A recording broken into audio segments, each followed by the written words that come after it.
నమస్తే. మన గాంధీగిరి వార్తలకు స్వాగతం. రామగుండం పారిశ్రామిక ప్రాంత రౌండప్. ఈరోజు గాంధీగిరి అందిస్తున్న ప్రత్యేక వార్తలు చదువుతున్నది దయానంద్ గాంధీ.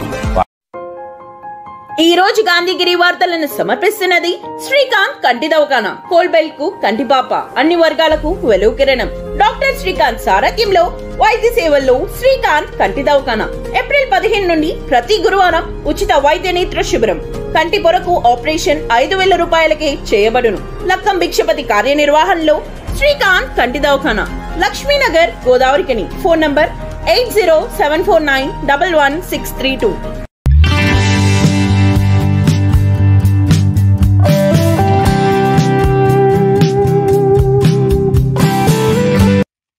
రామగుండంలోని 22వ డివిజన్ పరిధి బి4 క్రాస్ రోడ్ గుట్టపై నిన్న హనుమాన్ రాతి విగ్రహాన్ని స్థానిక యువత గ్రహించి డివిజన్ కార్పొరేటర్ కౌశిక లతకు సమాచారం అందించారు. ఈరోజు 22వ డివిజన్ కార్పొరేటర్ కౌశిక లత రామగుండం ప్రజలతో కలిసి గుట్టపై వెళ్లి ఆంజనేయ స్వామి విగ్రహానికి పూలమాలలు వేశారు. ప్రత్యేక పూజలు నిర్వహించారు. అనంతరం కార్పొరేటర్ కౌశిక లత మాట్లాడుతూ రామగుండానికి చాలా ప్రాముఖ్యత ఉందని, ఇక్కడ పురాతన 108 రాముని గుండాలు ఉన్నాయని, అవి చాలా ప్రాముఖ్యతను సంతరించుకున్నాయని, ప్రతి శ్రావణ మాసంలో పెద్ద ఎత్తున వివిధ గ్రామాల నుండి పుణ్యస్థానాల కోసం భక్తులు రావడం జరుగుతుందన్నారు. అలాగే గుట్టపై సీతమ్మ కోనేరు ఉందని, ఇప్పుడు ఈ ఆంజనేయ స్వామి విగ్రహం బయటపడడంతో చాలా సంతోషంగా ఉందన్నారు. ఇప్పుడు తాత్కాలికంగా రేకుల షెడ్ నిర్మిస్తామని కార్పొరేటర్ కౌశిక లత తెలిపారు. రాబోయే రోజుల్లో అధికారులు ప్రజల సహకారంతో గుడి నిర్మాణం చేపడతామని చెప్పారు. అందరికీ నమస్కారం. చాలా సంతోషం, శుభ పరిణామం. మా రామగుండంలోని 22వ డివిజన్లో బి4 గడ్డ మీద రాముని గుండాల కొండపైన హనుమంతుని రాతి విగ్రహము పురాతనమైనది వెలిసింది. మరి చాలా సంతోషం. రాముని గుండాలు 108 గుండాలని చెప్తా ఉంటారు. రాముడు వనవాసంలో వచ్చినప్పుడు ఇక్కడ తిరిగినట్టు పెద్దలు చెప్తా ఉంటారు. మరి అప్పుడు రాముని గుండాలుగా ఏర్పడింది. రాముని గుండాలుగా ఏర్పడినప్పుడు రామగుండంగా పేరుగాంచింది. ఇది చారిత్రాత్మకమైనది. మరి ఇక్కడ పర్యాటక కేంద్రం చేయాలని కోరుతా ఉన్నాము. అలాగే ప్రస్తుతం అయితే ఇక్కడ షెడ్డు నిర్మిస్తాము. తర్వాత గుడికి తప్పకుండా అందరి సహాయ సహకారాలతోటి గుడి నిర్మిస్తామని.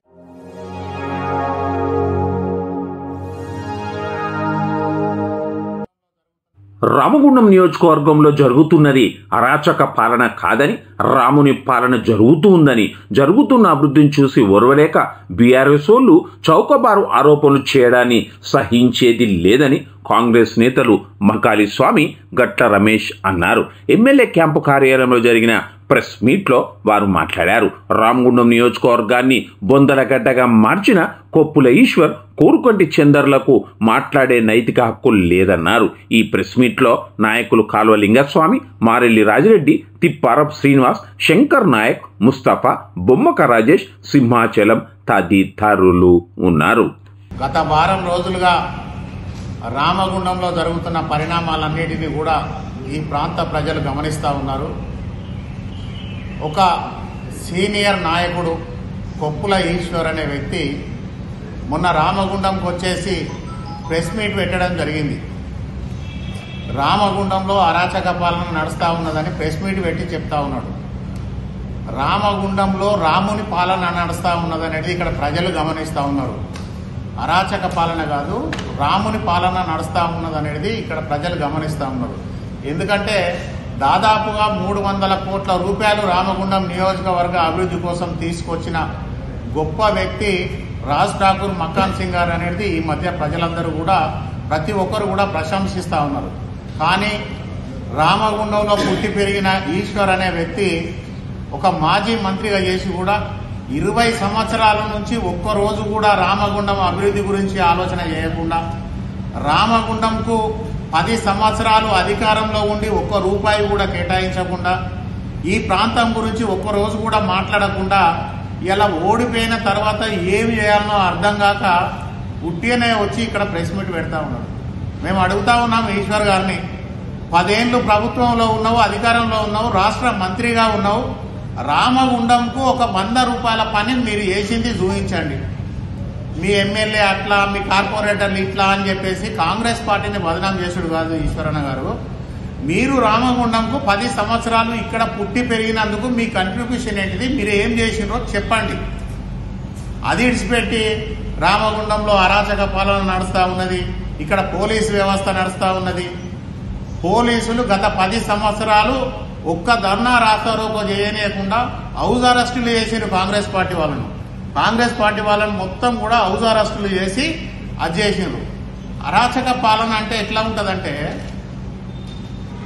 గత 10 సంవత్సరాలలో లాస్ట్ 5 ఇయర్స్ ఆర్ఎఫ్సిఎల్లో ఆత్మహత్యలు చేసుకొని మీ ఎమ్మెల్యే చందర్ పేరు చెప్పి ఆత్మహత్యలు చేసుకున్నప్పుడు అరాచక పాలన కనిపించలేదా? ఇప్పుడు ప్రతి గల్లీలో ఇంజన్ పోసినట్టు పోసుకుంటా రోడ్లు వేస్తూ ఉంటే, డ్రైన్లు వేస్తూ ఉంటే, అభివృద్ధి చేస్తూ ఉంటే అరాచక పాలన కనిపిస్తూ ఉన్నదా? అరాచక పాలన అంటే మీ ఎమ్మెల్యే పేరు చెప్పి ఆర్ఎఫ్సిఎల్లో ఆత్మహత్యలు చేసుకున్నప్పుడు దాన్ని అరాచక పాలన అంటారు. ఒక్కరోజు కూడా మాట్లాడలేదే. ఆత్మహత్యలు చేసుకుని చచ్చిపోతా ఉన్నారు చందర్ పేరు చెప్పి. ఇదంతా ఎట్లా అని మీ ముఖ్యమంత్రి దగ్గరనో మీ మంత్రి దగ్గరనో వచ్చి మాట్లాడలేదు. రామగుండంకి వచ్చి ఒక్కరోజు కూడా ప్రెస్ మీట్ పెట్టలేదు.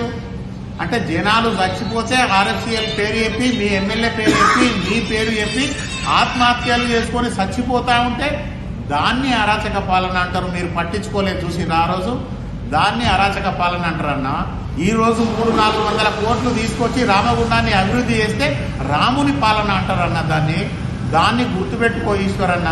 నువ్వు ఎక్కడ ఉన్నా, ఎక్కడ పెరిగినా, ఎక్కడైనా చివరికి చచ్చిపోతే రామగుండానికి తీసుకొచ్చి ఇక్కడనే పొందబెడతారు, కానీ హైదరాబాదులో లేకపోతే ధర్మపురంలో కాదు. రామగుండం మీద ప్రేమ పెంచుకో. ఇక్కడ అభివృద్ధి జరుగుతూ ఉన్నది, దాని గురించి మాట్లాడు. దానికి సహకారంగా మీరందరూ కూడా ఇక్కడ ప్రజల తరఫున మేము ఎలాంటి తప్పు చేస్తలేమో, ప్రజల తరఫున మీకు ఏదైనా ఇబ్బంది కలిగిస్తే దాని గురించి మాట్లాడండి, అంతేగాని తప్పుడు మాటలు మాట్లాడకండి. ఇదంతా ఒకటైతే ఈ మధ్యలో బీఆర్ఎస్ టీఆర్ఎస్ పార్టీల మాటల పోటీ జరుగుతూ ఉన్నది. ఓడిపోయిన తర్వాత పొద్దున వాడు ధర్నా అని పెడతాడు, 40 మంది ఉండరు, 30 మంది ఉండరు, అక్కడ ధర్నా అని పెట్టేసి అక్కడ ఏది పడితే అదే మాట్లాడతాడు. ఆయనకు పోటీగా ఆయన రామగుండంలో మీటింగ్ పెడతాడు సాయంత్రం. ఇలా ఆడేది పెట్టేది నేను పెడతా అని ఇంకో ఆయన పెడతాడు. ఇవన్నీ ఒకటైతే ఈ మధ్యలో మూడోవాడు మోపై వాడొచ్చి వాడు ఎన్ఆర్ఐ అట, వాడొకటి మాట్లాడుతూ ఉంటాడు.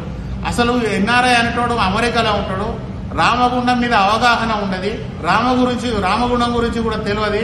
కానీ వాడు ఏమంటాడంటే, ఈడ రామగుండంలో ఇద్దరే కాదు టీఆర్ఎస్ పార్టీలో నేను కూడా ఉన్నా అని చెప్పుకునేందుకు మూడోవాడు మోపై ఈ మధ్యలో సోషల్ మీడియాలో వైరల్ చేస్తా ఉన్నాడు.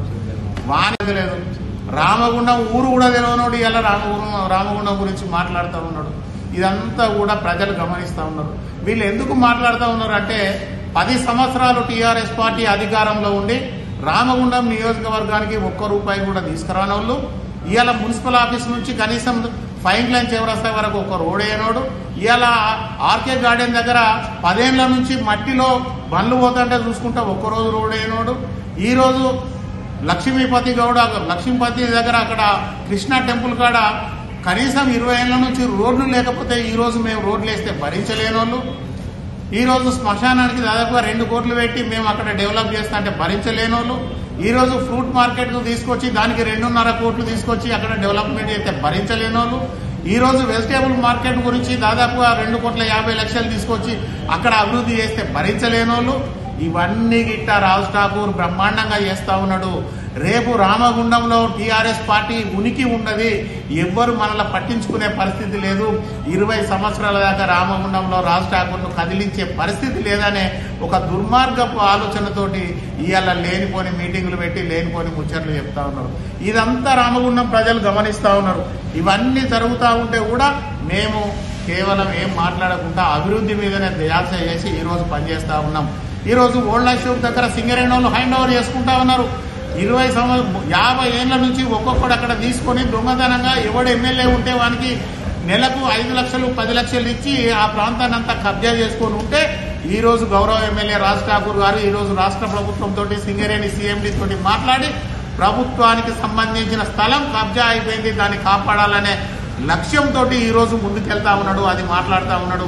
అది ఈరోజు ప్రభుత్వ ఆధీనంలోకి తీసుకొచ్చి అక్కడ పెద్ద మహాల్ కట్టేసి ఈరోజు ఆ ప్రాంతం అంతా కూడా అభివృద్ధి చేసి ఇక్కడ బిజినెస్ను ఒక బిజినెస్ హబ్గా తీర్చిదిద్దాలనే పని చేస్తూ ఉన్నాడు. ఇవన్నీ చేస్తూ ఉంటే ఇవన్నీ ఇడిచిపెట్టి మనలా మర్చిపోతారేమని టీఆర్ఎస్ వాళ్ళు అక్కడోడు ఇక్కడోడు మోపై ఏది పడితే అదే మాట్లాడడానికి ప్రయత్నం చేస్తూ ఉన్నారు. ఇవన్నీ ప్రజలు గమనిస్తూ ఉన్నారు.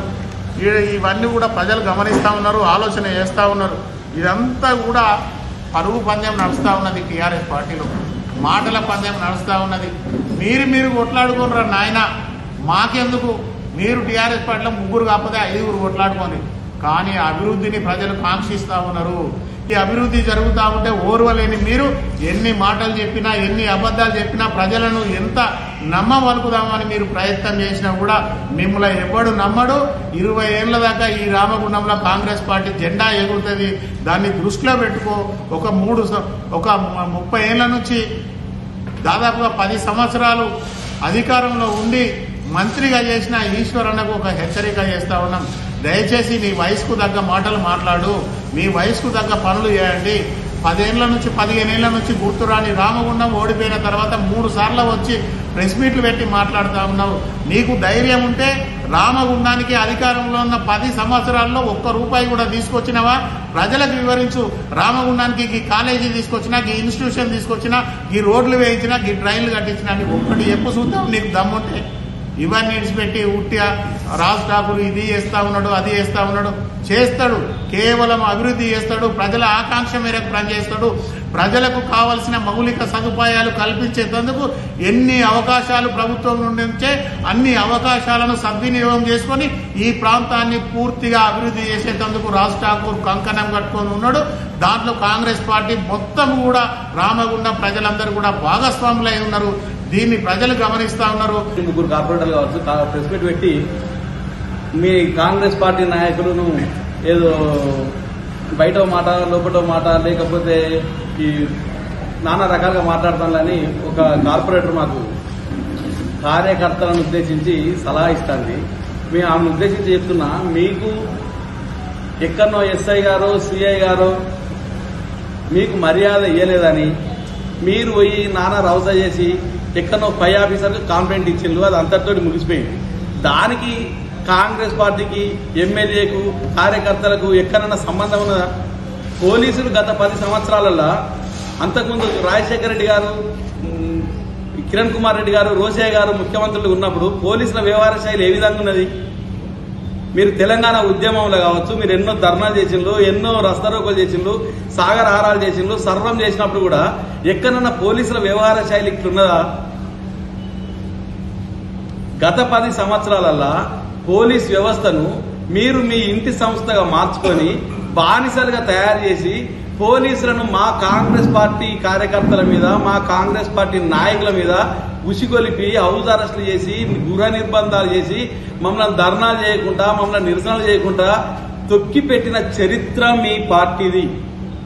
అంతేకాకుండా ఎక్కడ కూడా ధర్నాలు చేయొద్దనే ఉద్దేశంతో ఏకంగా హైదరాబాద్ లో ఉన్న ధర్నా చౌక్ని ఎత్తేసిన ఘనత మీ పార్టీ నాయకుంది.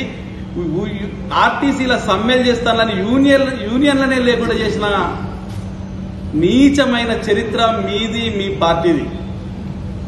మీరు తయారు చేసిన వ్యవస్థల ఇంకా కొంతమంది పోలీసులు ఆ విధంగా వాళ్ళు దాన్ని ఏమంటారు, తినగవేమో తీయనుండి అన్నట్టు మీరు నేర్పిన ఆ విద్యను వాళ్ళు ఇంకా మర్చిపోక మేమిన్నే అది చూపిస్తే చూపించచ్చు కాక కానీ పోలీసులకు పూర్తి స్వేచ్ఛ ఇచ్చి పోలీసులను ఏ విషయంలో కూడా కాంగ్రెస్ పార్టీ సొంత జేబు సంస్థగా వాడుకునే ప్రసక్తే లేదు. ముఖ్యంగా మా రాజ్ ఠాకూర్ గారు ఖచ్చితంగా పోలీసింగ్ కు పూర్తి ప్రయారిటీ ఇస్తాడు. గోదావరి కింద లా అండ్ ఆర్డర్ విషయంలో కానీ ఏ విషయంలోనైనా పోలీసులకు పూర్తి స్వేచ్ఛ ఉన్నది. పోలీసుల విషయంలో ఎంటర్ అయ్యే ప్రసక్తే మా ఎమ్మెల్యే గారు లేరు. అది మీ నీచ రాజకీయాలకు మీరు చేసిన తప్పుడు విధానాల వల్ల ఏమైనా తప్పు జరగచ్చు కానీ అందులో మా పాత్ర కానీ మా ప్రమేయం కానీ లేదు. అదేవిధంగా మీ కాంగ్రెస్ పార్టీ కార్యకర్తలు అట్లా ఇట్లా అని మాట్లాడుతున్నారు. వాస్తవంగా ఈ రోజు కనుక మీరు ఆత్మవిమర్శ చేసుకోండి. హైదరాబాద్కి వచ్చి పైరవీలు చేసి కాంగ్రెస్ పార్టీలో చేరేటందుకు అక్కడి నుంచి రిజెక్ట్ చేస్తే ఇక్కడ మా వివేక్ గారిని, మా శ్రీధర్ బాబు గారి ఇంటి చుట్టూ తిరిగి కాంగ్రెస్ పార్టీలో ఏరనికి నానా గడపలు దొక్కినా కానీ మా రాజ్ ఠాకూర్ మిమ్మల్ని రిజెక్ట్ చేయడం వల్ల మీరు స్క్రాప్ పీసులుగా ఇవాళ టీఆర్ఎస్లో మిగిలిపోయింది. కానీ లేకపోతే అసలు బీఆర్ఎస్ ఖాళీ, మాట్లాడుతుంది కానీ ప్రెస్ మీట్ పెట్టుతుంది కానీ టీఆర్ఎస్లో కార్యకర్తలు కానీ కార్పొరేటర్లు కానీ ఉండే ప్రసక్తి లేదు.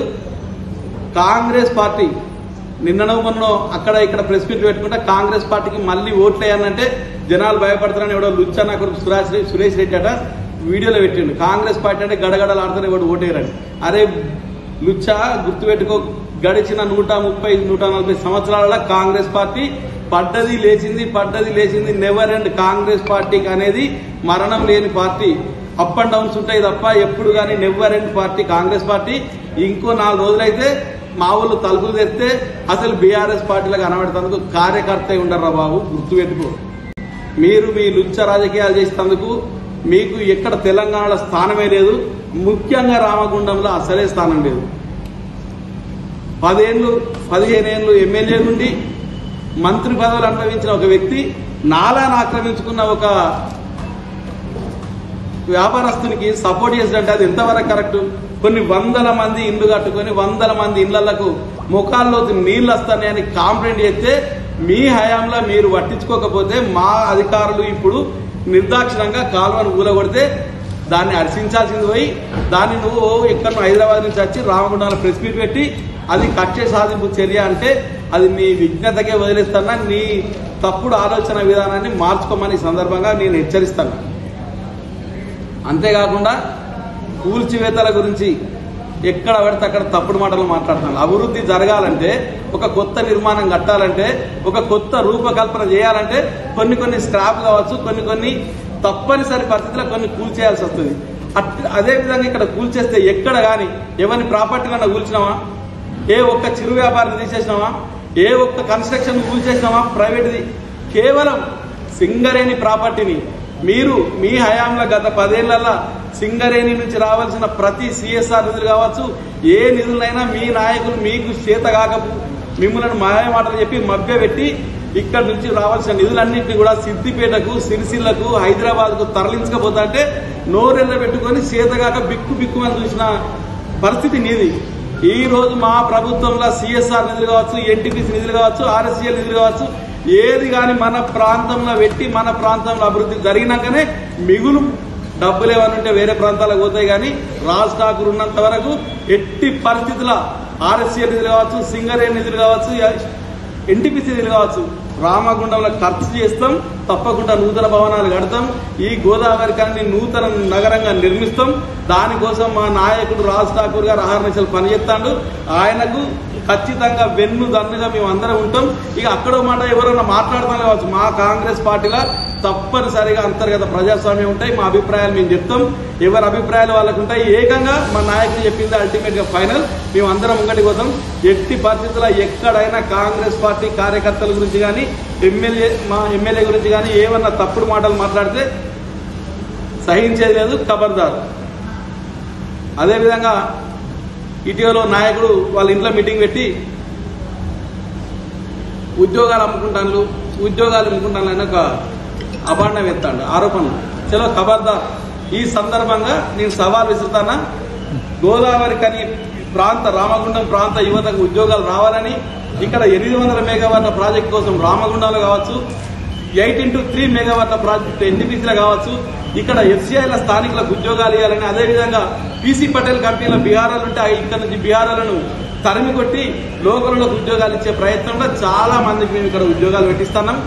ఇంట్లో ఏ ఒక్కరి దగ్గరనైనా మా నాయకుడు కానీ కింద నాయకుడు కానీ ఎవరైనా ₹1 తీసుకున్నట్టు ప్రూవ్ చేస్తే మేము దేనికంటే దానికి నడి చివరస్తలు వచ్చి ముక్కు భూమికి రక్తాం. అదేవిధంగా నేను చెప్తానా, గడిచిన 5 ఏళ్ల ఆర్ఎస్సీఎల్ ఉద్యోగాల పేరు మీద ఎవరు ఎన్ని లక్షలు తీసుకున్నారు, మీ ఎమ్మెల్యే ఎన్ని తీసుకున్నారు, మీరెన్ని తీసుకున్నారు, మీ పక్కోడు ఎన్ని తీసుకున్నాడు, ఇదివరకే రూపాయి ఆటాన మొత్తం 50 కోట్ల రూపాయల స్కామ్ జరిగిందని ఏమీలు పెద్ద పెద్దోళ్ళు, మీ పార్టీ వాళ్ళు, ఆ పార్టీ వాళ్ళు అందరూ కూడా ఇవాళ ప్రెస్ మీట్ పెట్టిండు. తీన్మార్ మళ్ళా నచ్చిండు, ఆయన ఎవరు గోనె ప్రకాశ్ రావు వచ్చిండు, మీ చరిత్ర మొత్తం బట్ట బయలు చేసిండు. దీనికి మీరు ఏ సెంటర్ అయినా మంచిగా ఉద్యోగాలు అమ్ముకున్న విషయంలో రాజ్ ఠాకూర్ మా ఎమ్మెల్యే గారి పాత్ర కానీ లేకపోతే మాకు ఏ కార్యకర్త పాత్ర అయినా ఉంటే మేము చివరస్తుల ముక్కు భూమికి రక్తం దమ్ముంటే సవాల్ మీరు ఎప్పుడైనా రావచ్చు. మేము ఇక్కడ ఉన్న కార్యకర్తలు అందరం కూడా సిద్ధంగా ఉన్నాం. ఇటువంటి చౌకబారు ప్రకటనలు ఇంకెప్పుడు చేయద్దు, ఖబర్దార్. ఇంతటితో గాంధీగిరి వార్తలు సమాప్తం. నమస్కారం.